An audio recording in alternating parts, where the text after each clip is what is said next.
âmbito desta igreja, onde o Espírito Santo está me observando, para que eu seja fiel à sua vontade e para que eu tenha o completo temor daquele que vai representar Deus em uma oportunidade. Eu fico muito feliz em encontrar a igreja, me perdoe a sua inclinação da sua igreja, mas rever o rosto de diversos irmãos, que eu não lembro, o nome eu não gravei ainda, mas que estão com o mesmo nome, no mesmo livro que eu não gravei, que é o livro da vida. E rever o rosto de todos vocês, músicos, irmãos, obreiros, obreiras, as pessoas que têm servido a Cristo aqui nesse lugar de bom grado e de bom coração. Que Deus abençoe a cada pessoa que está aqui, que o Senhor dispense nessa noite aquilo que a nossa alma está precisando, que Ele nos socorra espiritualmente e materialmente também, segundo o seu querer. Diga amém. Amém. Quero agradecer a irmã, toda vez que eu venho me dá um lenço. Eu já estou está subindo a montanha de lenço lá em casa, mas o importante é ter lenço, irmão, não é? Tem uma irmã que ela já, parece que Jesus deu a ela um dom de dar um lenço ao vaso que soa muito. E de fato eu precisava muito desse lenço. Obrigado, que Deus me diga um lenço na sua casa. E abençoe a sua família, já que eu trouxe um lenço bem pequenininho e eu transpiro muito. Meus irmãos, vamos falar de Jesus, porque nessa semana o Espírito de Deus está me dizendo assim: eu estou precisando de pessoas que falem a minha palavra. O Espírito Santo estava me dizendo: eu preciso de menos filosofia nos púlpitos e mais profecia no céu. Ele me disse que eu estou precisando de menos palhaços e mais profetas na frente da igreja. E o Espírito Santo está nos despertando a primeiro mais, e a reverenciá-lo mais, e a nos arrependermos mais dos nossos pecados e se aproximarmos mais de Cristo. Quem sente nesses dias um desejo de ser mais de Deus, diga amém. Quem aqui reconhece que precisa melhorar dentro de Jesus, que eu preciso? Então estamos bem, porque quem está mal é aquele que acha que está pronto, mas aquele que sente a necessidade de melhorar será transformado de glória em glória.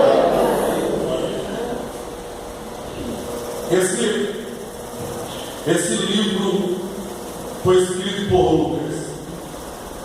Eu sempre falo a você do amor que eu tenho por Lucas, uma pessoa que a gente, debaixo da misericórdia de Deus, vamos encontrá-lo um dia, nós iremos encontrá-lo um dia.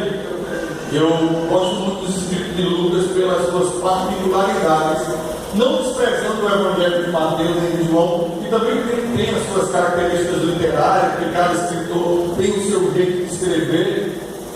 Né? É tu ver, né? Amém. Eu não faço conhecido. Filha da minha mãe também, né? Uma bênção ali sentada. Está pregando aqui ou veio assistir o culto só? Seu filho é crente. Amém. Cada nossa filha é minha mãe. Olha o que aí se aceitar a vai ser o quê? Irmã foi isso. Mas ela tem tudo isso, né? Só falta continuar a marcha aqui com a igreja. Mas é um prazer ver média, não é? Deus te abençoe. Só tem vocês da família aqui da, não é? Amém, a bênção de Deus. Já tem um profeta na família ali também. Lucas é uma pessoa sensacional. Eu gosto de falar de quem já foi para o céu, como quem estivesse vivo, porque Deus não é Deus de mortos, é Deus de vivos, e Lucas está vivo na presença de Deus. E além de escrever o Evangelho de Lucas, que é um evangelho muito rico em detalhes, ele escreveu também o segundo tratado, que foi Atos dos Apóstolos, que na verdade, segundo alguns escritores, esse livro deveria ser chamado até Atos do Espírito Santo, em vez de Atos dos Apóstolos, porque o livro está muito envolvido com a ação direta do Espírito Santo, e nós vamos ver isso agora a partir do capítulo 2, um capítulo tão conhecido que fala de um acontecimento que perdura na vida daquele que crê. Jesus disse que se creres verás a glória de Deus. Então estamos envolvidos muito em uma questão de fé, porque é impossível se aproximar da Bíblia apenas como um livro comum. Aqui está a palavra de Deus, e eu abri, e Deus está falando diretamente conosco através desse texto. Se você abraçar essa verdade, você vai ter muita possibilidade em receber a palavra de Deus no teu coração. Então, eu observo que Lucas, ele, movido por Deus, ele escreveu esse segundo livro, que é o Atos dos Apóstolos, que mostra o desenvolvimento da igreja e a ação do Espírito Santo após Cristo ter sido assunto aos céus, após Jesus ter subido aos céus. A obra da igreja continuou. Antes de Jesus partir para o céu, ele disse para os discípulos que estavam preocupados em ficar só: eu não vos deixarei órfãos, eu não vou deixar vocês órfãos, mas eu vos enviarei outro Consolador. E a palavra outro aí no grego tem a ver, a palavra grega, com aquilo que é da mesma essência. Jesus disse: não é outro diferente, é um outro igual a mim. Eu sou Deus e quem vem é Deus também, em mistério profundo da sua responsabilidade. Porque não cabe a nós, porque foi decisão de Deus, não cabe a nós entender tudo, porque entender a Trindade é negócio que impossível de entender. Mas nós sabemos que Jesus, o Pai e o Espírito Santo se formam em um só Deus, e ao mesmo tempo são três pessoas. Isso na nossa mente não tem conexão, mas as coisas encobertas são para o Senhor nosso Deus, disse alguém em Deuteronômio. Mas as coisas reveladas, as coisas encobertas são para nós, que temos um limite, mas as coisas reveladas pertencem apenas ao Senhor nosso Deus. Mas escuta bem, eu quero que você repita três frases comigo. Diga assim, porque existe, eu observo aqui nesse capítulo 2, eu observo que existem três tipos de pessoas na igreja. Existem três tipos de pessoas dentro da igreja. Eu quero que você diga assim comigo: aquelas que perguntam o que aconteceu. Agora diga assim: aquelas que perguntam o que está acontecendo. Diga assim agora: e aquelas que fazem algo acontecer.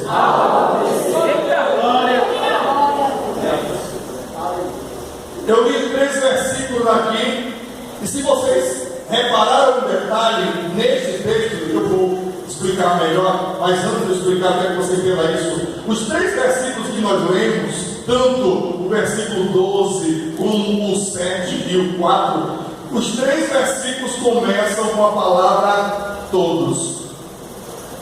Os 3 versículos, eu vou reler e vocês vão apenas ouvir, para ver aqui um detalhe, e eu vou reler aqui bem rápido. O 12 diz: e todos se maravilhavam, e estavam suspensos, dizendo uns para os outros: quem quer isso dizer? Aí vem o versículo 7 e diz: e todos passavam e se maravilhavam, dizendo uns aos outros: pois que não são galileus todos esses homens que eles estão falando? E vem o 4 e diz: e todos foram cheios do Espírito Santo e começaram a falar em outras línguas, conforme o Espírito Santo lhes concedia que falassem. Detalhe aí de caráter de introdução, que eu quero chamar a sua atenção para poder pregar, é que 3 vezes aqui a palavra todos em um agrupamento é repetida. Deixa eu explicar e relembrar a história. A Bíblia diz que antes de Jesus ser assunto aos céus, ele disse que enviaria um Consolador. A Bíblia diz que Joel, um profeta do Antigo Testamento, usado pelo mesmo Espírito que estou pregando sobre ele aqui nessa noite, o Espírito do verdadeiro avivamento, e o mesmo Espírito que está aqui nesse ambiente, que tomou esse lugar, que está quebrando todas as cadeias, que está trabalhando na tua casa, enquanto você dá glória aqui nessa noite, o mesmo Espírito que está visitando a empresa, trabalha, as preocupações que você colocou lá, quem está trabalhando em cima dos teus projetos, quem está visitando os drogados, as prostitutas, aqueles que estão escravizados em atitudes que não agradam a Deus. O mesmo Espírito que está fazendo você repensar decisões que você tomou ontem, mas você está querendo mudar, porque o Espírito está dizendo: não quero por aí, tem caminho melhor, tem plano melhor, tem algo maior na tua vida. O mesmo Espírito que te viu chorar ao entrar e vai te fazer sair sorrindo, o mesmo Espírito que viu você entrar dizendo: não tem mais jeito, vai nascer você dizendo: eu creio em Jesus, posso todas as coisas daquele que me fortalece. Esse mesmo Espírito está usando Joel alguns anos antes. Foi poucos anos, é tanto poucos anos que eu fui pregar num lugar um dia em igreja onde eu faço parte do ministério que faço parte, que era estudo do coração, e eu tenho muita preocupação com o tema, que às vezes o povo bota um tema, mas não pensa no tema, né? Às vezes alguém bota um tema e só pega, como diz o nordestino adulto, o taco do versículo, um pedaço do versículo, taquinho, coloca lá, e aí o pregador tem duas opções: ou ele, para atender a ideia de quem colocou o tema, prega naquela ideia, mentindo, distorcendo o texto para poder atingir o caráter daquele trabalho, ou ele prega no texto e o povo fica decepcionado, porque o povo pensou que a mensagem era daquela frasezinha, só que o contexto muda a situação na frase. Por isso que eu gosto de dizer aquele poema, eu já disse aqui uma vez, vou dizer de novo: aquele que lê o texto, mas não examina o contexto, só fica arrumando pretexto. Deus sabe um pedacinho assim, ele lê um pedacinho e quer criar uma doutrina em cima daquele pedaço. Não é assim. A Bíblia foi criada pelo Espírito Santo. Tem coisa que você lê em Atos, que é explicado lá em Coríntios, e você vai entender lá no Salmo, porque a Bíblia ela se auto-explica. O pregador só reproduz, ela fala só, ela fica de Deus, é o Espírito Santo que explica ela a ser escrita. Se você obedecer essa palavra, Deus vai lhe dar resposta, Deus vai mudar a sua vida e Deus vai lhe honrar. Nunca tente manipular a Bíblia, apenas entregue-se a ela, porque Deus falará conosco através da sua palavra. Já está pronto, o alimento está pronto, ao pregador só cabe é fatia. É como que Jesus já me deu o peixe e o pão. Se alguém quiser mais, tome peixe, quer mais, tome pão, quer mais, tome peixe, quer mais, tome pão. Não precisa de jeito nenhum, irmão. Não precisa pegar o pão e colocar maionese. Não, o pão do céu alimenta a alma. Ele me quente, não me merece. A palavra de Deus para o teu coração. Quem acredita nisso, só para aquecer teu pulmão. Levanta a mão para o céu.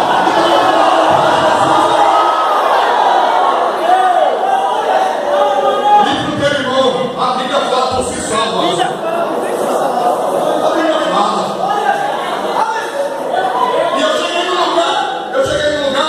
Deixa eu tentar, porque eu falo demais, você sabe. Quando eu começo a pensar, eu termino. Olha, irmão. Aí eu fui pegar na minha igreja, aniversário de oração, e botar Atos capítulo 2, versículo 2, a parte A. E de repente, eu achei um tempo interessante. É complicado, irmão, você pegar sobre de repente, porque a palavra de repente traz em sua conotação a ideia de velocidade. A natureza humana que quer ser atendido rapidamente, aquele tipo de relação com Deus, relação de balcão de padaria, que você está bem no no balcão, aí está no processo, você posa no balcão de Deus, eu estou precisando de R$1.000, porque a condenação não aumentou. Aí eu vou dar R$1.000, meu filho. Aí você sabe, aí vai viver sua vida, volta para o balcão dele, eu estou precisando do milagre. Deus tem essa relação com a gente, ele quer ter comunhão, ele quer morar na alma humana, ele quer caminhar com você todos os dias, ele quer acompanhar passo a passo. Deus não quer que você se lembre somente dele quando você precisa. Deus quer que você se lembre dele, você lembre dele todos os dias, sabendo que ele é teu pai, ele é teu amigo, ele é teu irmão, ele é teu marido, ele é teu cuidador, ele é o dono da tua casa, ele é quem faz a entrada e a saída do teu lar. Aonde ele está, quem põe a palavra para trás, ele é o Senhor dos senhores e Rei dos reis. Deus quer ser nosso amigo, aleluia.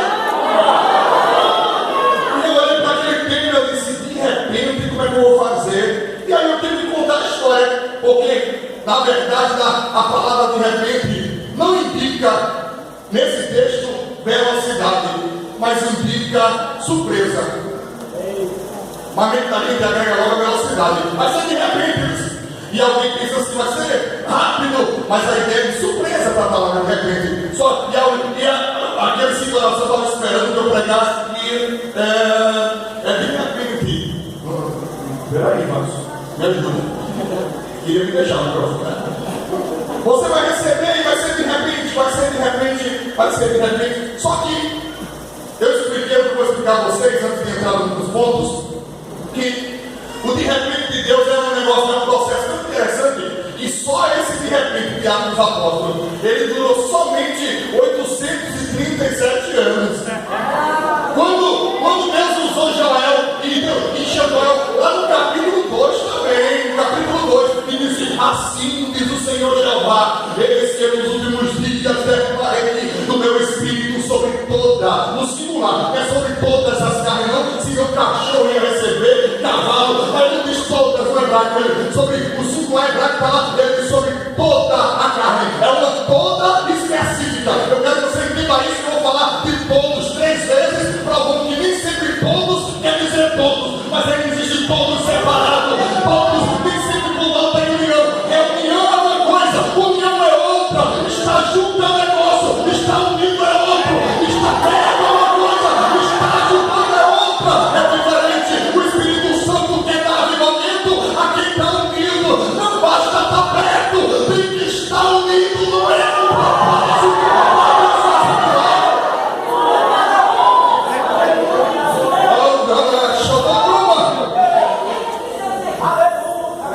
Aleluia.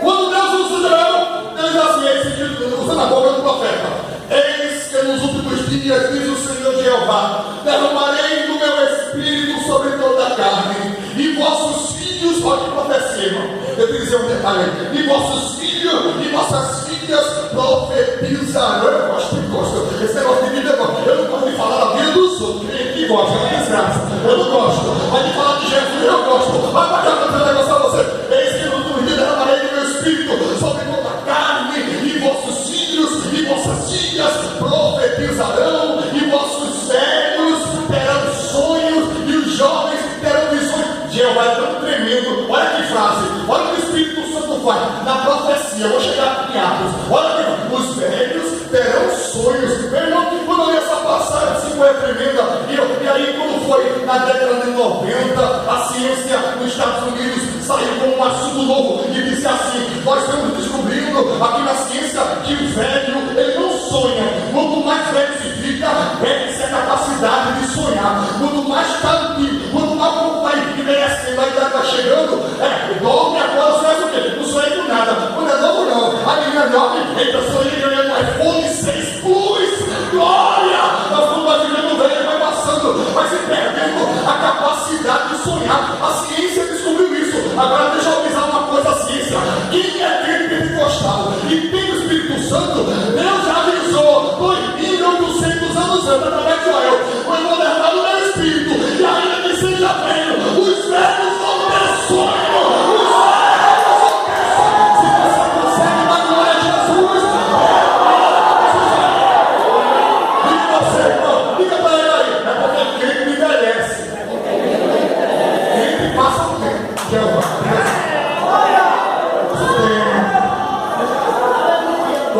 Quando é novo, é aquele cabelão, vai ficando aí vai mudando o tempo, aí ou aqui muda, é o testa longa, ou o coroinha, poxa, aí eu tô ficando velho, eu tenho que envelhece, porque tá, é assim, é capeta. Eu lembro do Brasil, eu tô com a impressão que o Brasil tá feito uma lata de sardinha. Os crentes do Brasil tá feito uma lata de sardinha, tá tudo um aperto tão grande, mas abre a lata, tá tudo no óleo, tudo no óleo. Quem tá no óleo, levantando, me dá glória. Eu fico olhando o pessoal no carnaval, pula e não sei o que, etc. Agora me diga se eu não vou dar glória a Jesus. Jesus, meu irmão, Jesus é Jesus, irmão. Ele merece a nossa adoração. Diga aquilo, Senhor,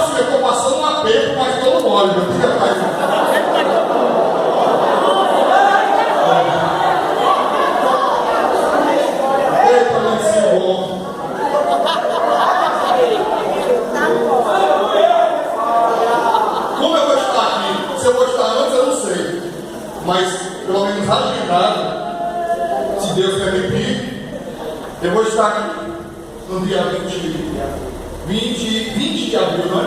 Vai ter um vestido aqui pentecostal. Eu vou vir buscar e receber e entregar. E vai ser bênção. Então, né, não vou perder essa oportunidade. Mas deixa eu, estou me desviando do sermão, me desculpe. Deixa eu dizer uma coisa a você que está aqui dentro do assunto. De repente, no texto, mostra que Deus disse através de Joel: derramarei meu espírito, os velhos terão sonhos, e etc, etc. A promessa que saiu da boca de Joel, perto de 835, 837 anos, irmão, para Deus cumprir aquela promessa. E de repente, acho que foi assim. Deus prometeu e aconteceu, mas é importante entender que Deus tem um propósito e um projeto para cada vida e para cada história. Fica claro aqui no texto para todos nós que estamos aqui adentrados nesse tempo, assentados no tempo, que a palavra, repetindo, a palavra todos, nem sempre significa todos. Porque no mesmo texto, o autor, e Lucas não era qualquer pessoa, irmão. Para quem pensa que ser crente é sinônimo de pessoas não letradas, de indoutos, de não doutores, de um povo rude, que não tem estudo, está enganado. Lucas foi médico. E hoje eu conheço médicos que são crentes também. Porque o Espírito Santo é derramado sobre toda carne. Toda carne. Jesus está onde você nem imagina, ele tem entrado, ele tem alcançado. O médico que veio, eu vi uma cirurgia agora em agosto, fez um ano, uma cirurgia de hérnia no final, e o médico que veio a cirurgia, quando ele foi examinar para marcar a cirurgia, ele começou a conversar, ele disse: eu soube que você é pastor. Está vendo? Fala da língua dela no consultório. Ele disse: eu não sou pastor, não. O pessoal tinha pastor, mas eu sou evangelista. É uma questão só de detalhes da história eclesiástica. É aquele hoje que houve algumas variações de igreja. Etc. Amém. Detalhes que não fazem sentido.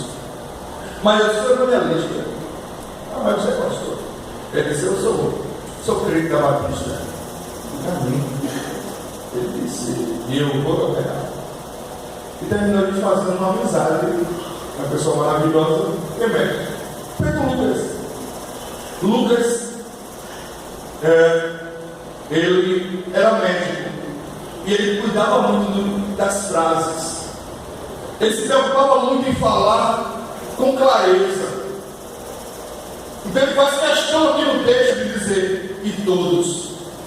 A primeira classe de pessoas que eu encontro no meio de uma oportunidade de avivamento são aquelas pessoas que perguntam assim: o que aconteceu? Esse grupo de pessoas que muitas vezes estão próximas a nós ou fazem parte do meio de nós são aquelas pessoas que não têm, escute só, não têm aquele compromisso real com o trabalho. Essas pessoas muitas vezes elas não chegam nem a vir ao culto. Elas não chegam a vir ao culto, mas elas têm momentos que ela pergunta a alguém, não vem, mas pergunta a alguém: como foi o culto? O que foi que aconteceu? Não é? Tem gente que pode, eu não estou dizendo aquele que não pode vir. Eu estou dizendo aquele que pode vir, mas mesmo assim ele se prende a alguma distração do mundo. E ele vai querer avivamento, ele vai querer milagre, ele vai querer bênção, ele vai querer muitas coisas, mas esqueceu do mais principal, que é o compromisso com Deus. Eu geralmente me faço algumas perguntas para provar meu cristianismo e muitas vezes eu me encontro em reprovação. Que palavra é essa, pregador? Às vezes eu fico me perguntando: será que eu estou te servindo mesmo, Jesus? Será que eu não estou interessado em fazer sucesso? Estou dizendo a vocês sem demagogia, olhem para mim, sem hipocrisia. Muitas vezes eu me policio, eu começo a fazer perguntas sobre a minha vida. E aí uma pergunta que eu faço jejum direto, essa vai deixar você sem dormir. Se você for regenerado, você vai ficar pensando depois, se já não pensa, vai ficar pensando na técnica de voltar. Muitas vezes eu me pergunto, conversando com Deus, a fim de melhorar meus caminhos diante do Senhor, reconhecendo toda a minha fraca estrutura e a minha incondicionalidade. Sinto que ainda há na minha natureza um alto grau de miserabilidade que luta contra mim, que quer me afastar do Senhor, que quer me tirar do céu. E muitas vezes eu pergunto, muitas, não são poucas, e é uma pergunta perturbadora. Eu pergunto, Jesus, me diga, ele nunca me diz, me diga, Jesus, se eu fosse rico, será que eu seria crente? Me diga, Senhor, será que se eu não estivesse sofrendo, será que eu teria reconhecido que o meu valor diante de ti não é o que eu vou ganhar, não é um milagre que eu vou receber, mas é um Cristo ensanguentado na cruz do Calvário que pagou um alto preço por esse homem que não presta, mas ele me amou e decidiu nos perdoar e deu a sua vida por cada um de nós. Me diga, Senhor, será, Senhor, que eu não sou crente porque eu preciso, mas se eu tivesse tudo, uma casa com piscina, um carro importado, se eu tivesse uma conta cheia de dinheiro no banco, será que eu estaria hoje aqui dentro dessa igreja? Só no meu coração foi cantado aqui e me liberta da falsidade contigo. Eu não quero ser um crente demagogo, mas eu quero reconhecer que tu és o Senhor da minha vida. Tu és o Senhor da minha vida. Tu és o Senhor da minha vida. Ninguém se aproxime dele por suas necessidades banais. Mas pregador, Deus sabe como eu estou. Conta a pagar, uma luta.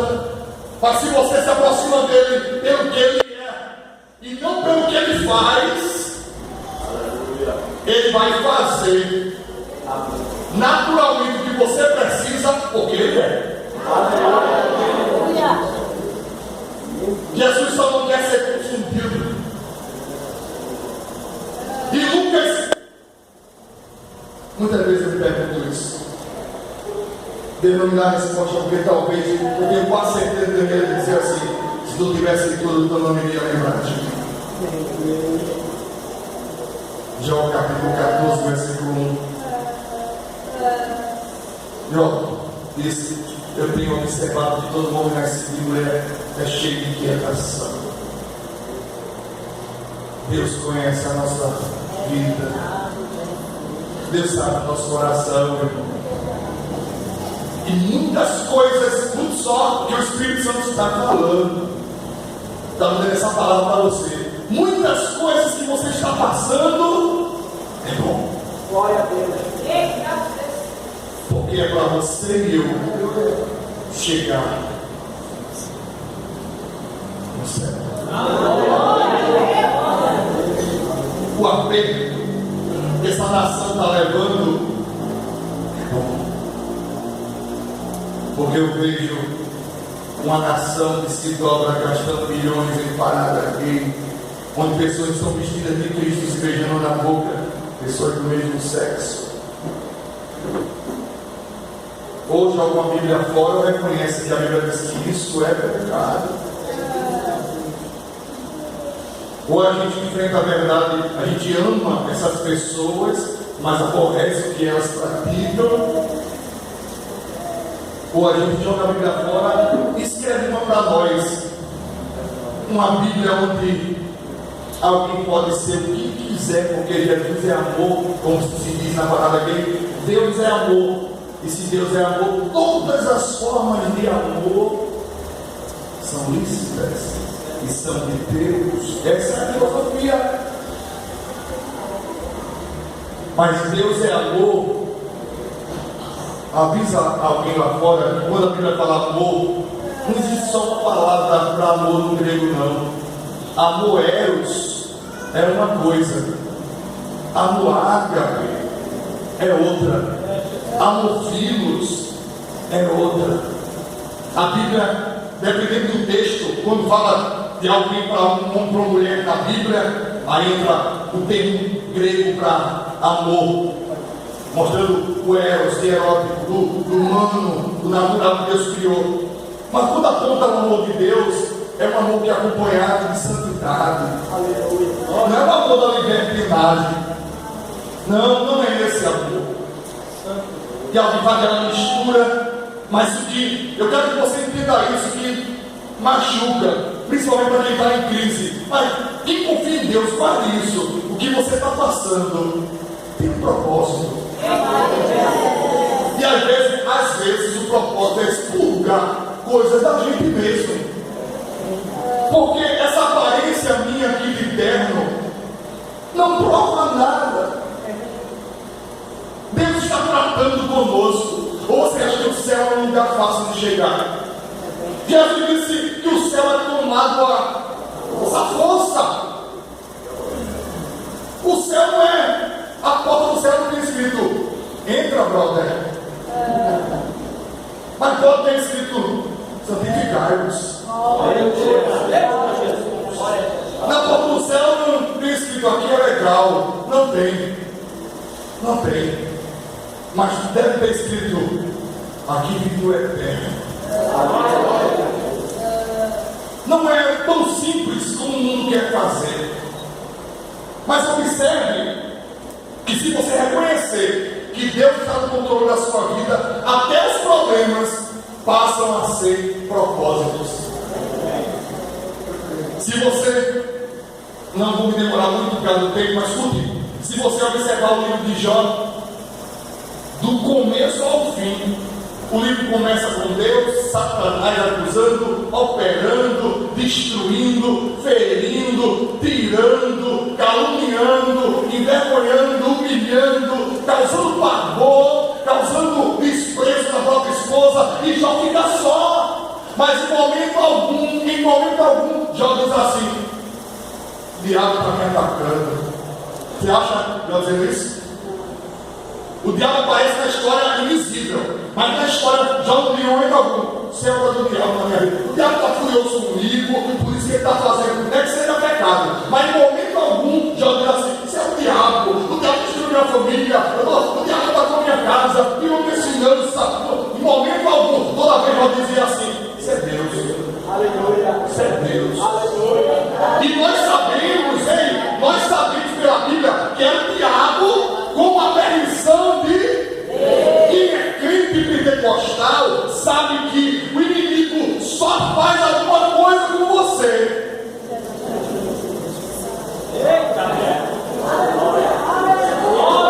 De maneira que isso é para crente que está na presença. Porque para quem dá brecha, meu filho, é outra história. Mas para quem está se esforçando na presença do Senhor, a o inimigo chegar lá e mexer na sua casa, na sua família, ele tem que ouvir Deus dizer assim: vai. Glória a Jesus.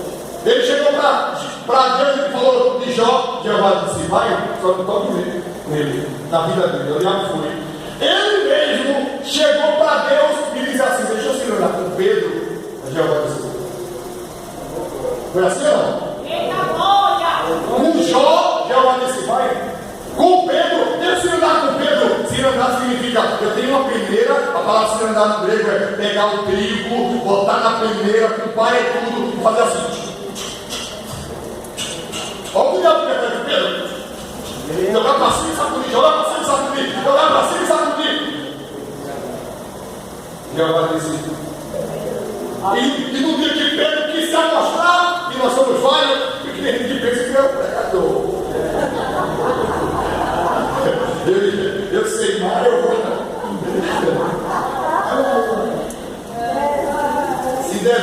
Se der digue, irmão, vamos buscar Jesus, vamos ler Bíblia, mas continue unido.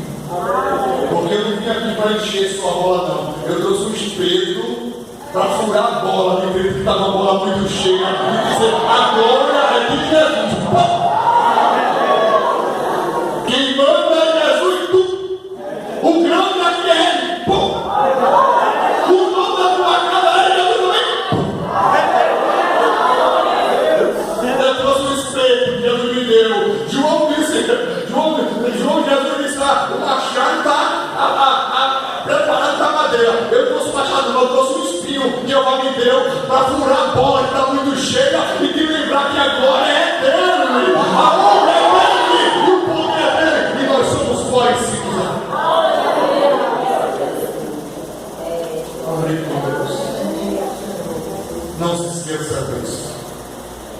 Pedro estava querendo se amostrar, que Pedro chegou para cá, eu vou botar o texto, Jesus. O Espírito fica passeando com a gente, e nesse passeio, pum! Depois de hoje, pastor, quando alguém aqui quiser ver outro, alguém só faz para ele. Ei.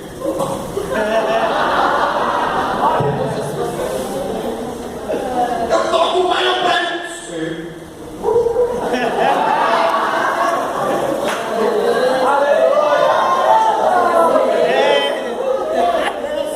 Olha para essa pessoa do teu lado, com teus olhos cor de mel, com o olho castanho, com o olhar profeta. Olha para dentro dos olhos dela e diz assim para ela: a glória de Jesus.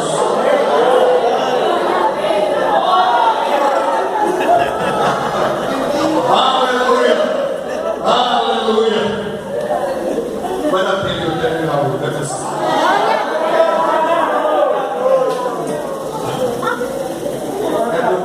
Eu estou querendo terminar o sermão, mas se eu quiser me fazer minha vontade, já não pode. Mas vou terminar. E vou terminar. Tem tanta gente precisando. Tem tanta gente.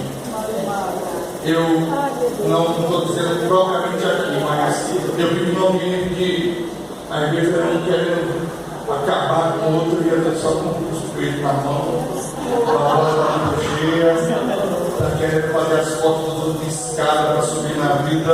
Mas eu estou aqui. Mas escuta só, meus irmãos, que coisa tremenda. Quando Pedro diz, você não está, porque eu não te nego, eu não vou te deixar, todos podem te abandonar, mas eu jamais, a bola já estava cheia, eu pego o espelho e Pedro falava. Porque todos podem te negar, menos eu. E a gente chegou com conversa assim: nessa noite, todos vocês vão se escandalizar em mim. Vão me abandonar. Eu falei: não, eu conheço meu joelho. Todos podem te deixar. Tem gente que para se propagar tem que inferiorizar alguém. Tem gente que está se propagando, tem que mostrar, mostra a fraqueza de alguém, real ou não, para poder ver se aparece uma virtude, mas não precisa não. Jesus mostra, Jesus é que mostra, Jesus é que faz, é assim, não é? É Jesus que faz. E quando Pedro disse, então, todos esses podem deixar, menos eu, disse Pedro, Satanás te pediu para se andar como trigo, mas eu roguei para o Pai por ti. Aleluia. Quando já estava lá, deixa eu pegar Pedro fazendo um negócio que Pedro está mostrado, é pregador, está pregando lá, no culto está avivamento direto, Pedro está muito cheio. Olha, deixa eu pegar Pedro para fazer. E a gente disse, Pedro chegou no meio da conversa, Satanás do Pai, e disse, não, hoje não, Pai. Pedro usa técnica gravada, tem Bíblia de estudo pentecostal, Bíblia de Genebra. Pedro tem umas 5 Bíblias de estudo, pai. Mas não aguenta não. Pedro não suporta não. Vamos ter isso aí. Deixa eu livramento da coisa, pai, disse, não. Se o filho está rogando, passa Satanás. Quando a gente não suporta, Jesus não deixa.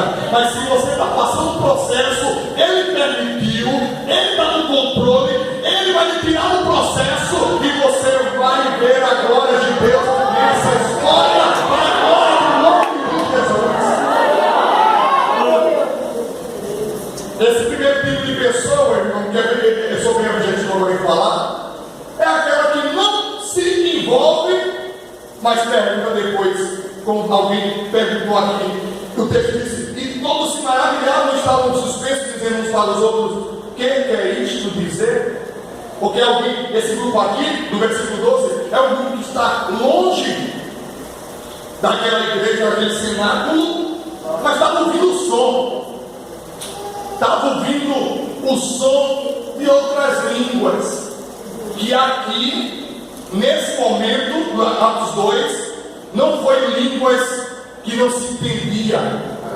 Mas eram línguas de várias nações. O Espírito Santo, quando ele usa, ele tanto pode usar em línguas dos anjos, e Paulo vai usar esse termo. Há dois termos para línguas, para diferenciar de um tipo de língua estranha para outro. Na Bíblia existe a glossolalia e a xenolalia. Quando Paulo fala de uma língua de países diferentes, como aqui em Atos do Apóstolo, ele aponta mais uma vez para línguas de vários países diferentes, mas que podem ser entendidas por pessoas desses países. Aqui, um monte de pessoas começou a falar de várias línguas de vários países. Isso acontece, pregador, onde o Espírito Santo está. E quando é para a glória de Deus, no meio daquele avivamento, Deus faz aquilo acontecer. Quero dizer uma coisa bem rápida aqui. Eu tenho uma cunhada chamada Leonora. Ela é bem negra, a pele dela preta, alta, e aquela pessoa que alguém que pense que Deus julga por corpo, etc., pode até ignorar. Ela tem quase a minha altura, e ela é casada com meu irmão no Rio de Janeiro agora, e estava vendo Maranguape 2 ali em Paulista. Tem uma igreja muito antiga, grande,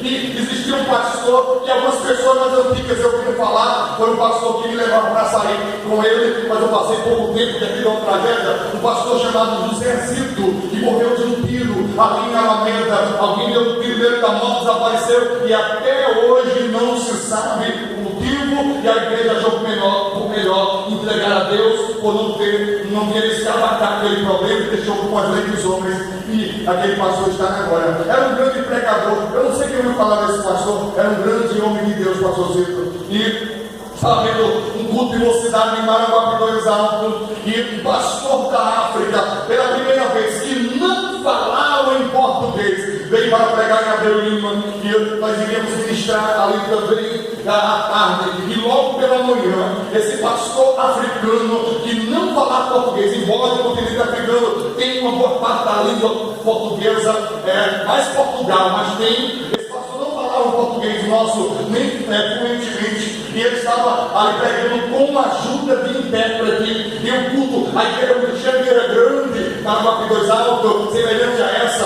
muito cheia, congresso de jovens, e eu estava aguardando a minha aula da administração, e o Espírito de Deus tomou a minha cunhada, cujo nome é Leonora. Ele não veio do Rio de Janeiro agora nesse ano, meio do ano, e acabou trazer eles aqui para contar o hino aqui da glória de Jesus, São Pedro. E tomou ela e se dirigiu até lá na frente, aquele missionário, e ela começava a falar em línguas africanas, e começou a falar com ele, e o pastorzinho, um grande homem de Deus, com cuidado, com o zelo da igreja, levantou-se e foi sentar ela, e o pastor africano disse para ele, não, se dirigiu a ele, o ajudante dela disse, não, é Deus, eu estou entendendo tudo, é a língua da minha nação, é a língua de Moçambique, é a língua da minha terra, fala, Senhor, porque pensaram no homem, e ali Deus usou aquela mulher, e edificou aquela vida, e derramou poder sobre aquela igreja, porque Deus tem esse poder. No dia de Pentecoste, alguém não estava lá dentro do cenáculo, mas escute bem, meus irmãos, guarde isso no seu coração. Deus não faz nada para cantor, nem pregador, enriquecer. Deus não faz nada para alguém ficar famoso e começar a mudar. E não, irmão, a igreja ama e ajuda, mas quando Deus faz uma coisa na vida de um homem ou de uma mulher, é para que o nome de Deus seja glorificado.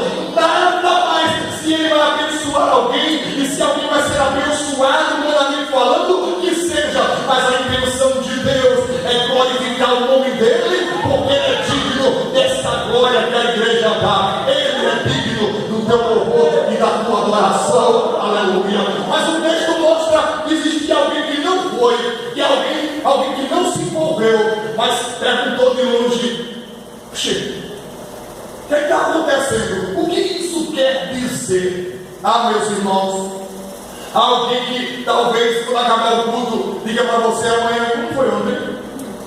Você vai dizer para ele, vem ver. Mas o que foi que aconteceu? Vai no próximo, tu vai ver o que ele vai fazer. Eu não estou falando de alguém que podia vir, eu estou falando de alguém que Perdão, não estou falando de alguém que não pode vir, alguém que podia vir, mas deixou, e que vem quando quer, mas quer saber de tudo que está acontecendo, que é o avivamento, que é o milagre. Existe alguém que sempre pergunta depois o que foi que aconteceu. Graças a Deus, esse grupo de pessoas não veio hoje, porque ele nunca vem, só pergunta e só quer saber depois. Mas existe um segundo tipo de pessoa que diz assim: o que está acontecendo? Esse grupo de pessoas é um grupo que está sempre dentro, mas não se entrega, não mergulha, não abre o coração de verdade, não entra no mistério de Deus, não para ler a palavra e dizer: Jesus, eu quero avivamento, é aquele grupo que está no meio, mas não faz parte do meio, está ali, mas não sabe o que eu estou fazendo aqui, eu não sei. Olha, é aquela pessoa que já tem uma estrutura na igreja, mas não se envolve com as coisas do Espírito Santo. Aquela pessoa que está ali, aí olha para um lado, tem um irmão sorrindo, do jeito do Espírito Santo, olha para o outro, tem outro chorando. O que está acontecendo aqui? Um sorri, outro chora. Eu não sei o que está acontecendo. O da frente nem chora, nem está sorrindo, mas está se espremendo. Parece que está precisando em algum lugar. Está meio espremido assim, se espremendo. O outro está meio que querendo levantar o braço. O que é que está acontecendo? E aquela pessoa fica sem entender o mover do Espírito Santo. Está ali no meio, mas não se envolve com as coisas de Deus. Mas nessa noite você pode aproveitar a oportunidade e se ligar no céu e dizer: Jesus, eu quero uma porção do Espírito Santo para o meu coração. Enquanto você bebe do Espírito, você se envolve com Deus, Deus cuida de tudo da tua vida e prepara o melhor para o teu viver. Diga glória a Deus. Diga, meus irmãos, que eu estou caminhando para o fim. Se o grupo diz assim: o que foi que aconteceu? É porque não participou. Se o outro diz: o que é que está acontecendo? É porque está no meio. E eu me preocupo muito no campo do avivamento com a repetição desta palavra todos. A Bíblia diz, tudo só, que estavam orando e jejuando aqui esse capítulo. 120 irmãos. Olha como as coisas de Deus.